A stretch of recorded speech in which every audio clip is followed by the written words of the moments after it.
welcome to Yu-Gi-Oh! Arc 5 episode 137 review where Shun shields new Red Raptor support called Red Raptor King Lanius. He summoned Rice Falcon but then Zarc went all Yuzi on them and XE summoned during their turn.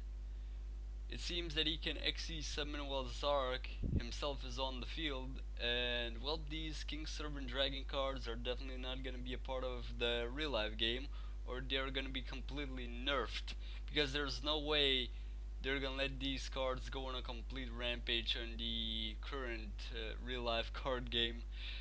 Shun managed to switch. Funny thing, Shun managed to switch expressions immediately in one shot after being horrified when Dark Rebellion Zarc version was summoned. He completely panned out from like his horrified face into like, well, let's go back to work face.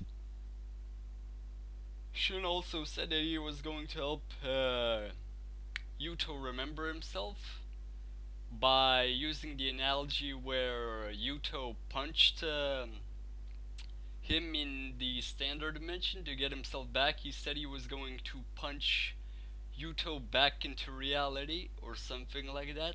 Then Zarc activated an effect where when Dark Rebellion is on the field, you can't attack other Xyz monsters. And that pretty much made that attack useless. Then Sabatari and Gongenzika showed up. Then Supreme King Dark Rebellion also has Dark Wugarakim's effect to make opponent's monsters attack 0 and add it to itself, it seems. Shouldn't prevent the attack. No shilling for Kaito during this turn. He summoned Cypher cards and just XE summoned into the Galaxy Eye Cypher.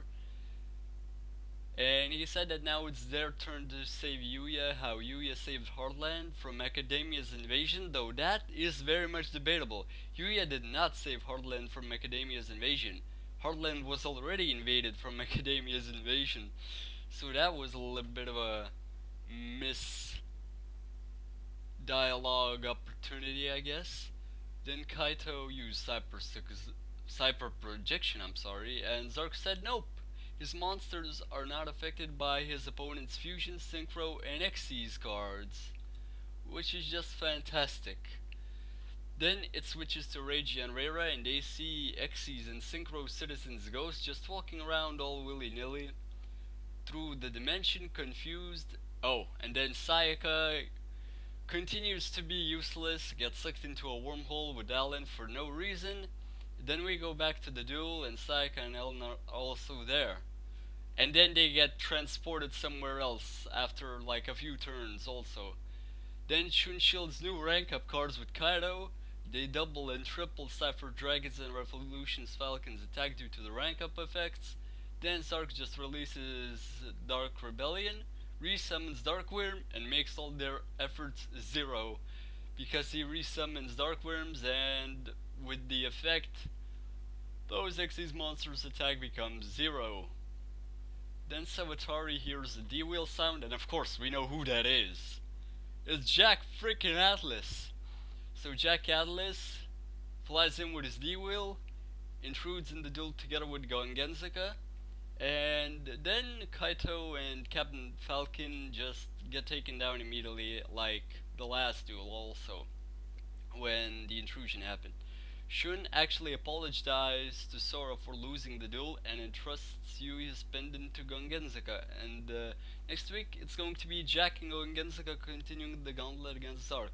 So I think this episode was pretty good, but it had some missed opportunities in my opinion. They could have shown more flashbacks about Kaito's bond with Yuto rather than just giving Shun the whole bond with Yuto. They could have banned out, gave some, I don't know, heartwarming flashbacks to continue more of a bit of a better character development for them, but I guess they opted out to not doing it, and well, we have this episode. I mean, it was a decent episode. It wasn't too bad, but it wasn't great either. Well, I liked it. Well, I liked it due to Shun being there. That's pretty much already. I like any episode that Shun's in, so yeah. So next week it's going to be Jack and going to be Gungenzika. Again, Gungenzika is probably gonna get screwed by Jack's trap cards, so there's nothing new.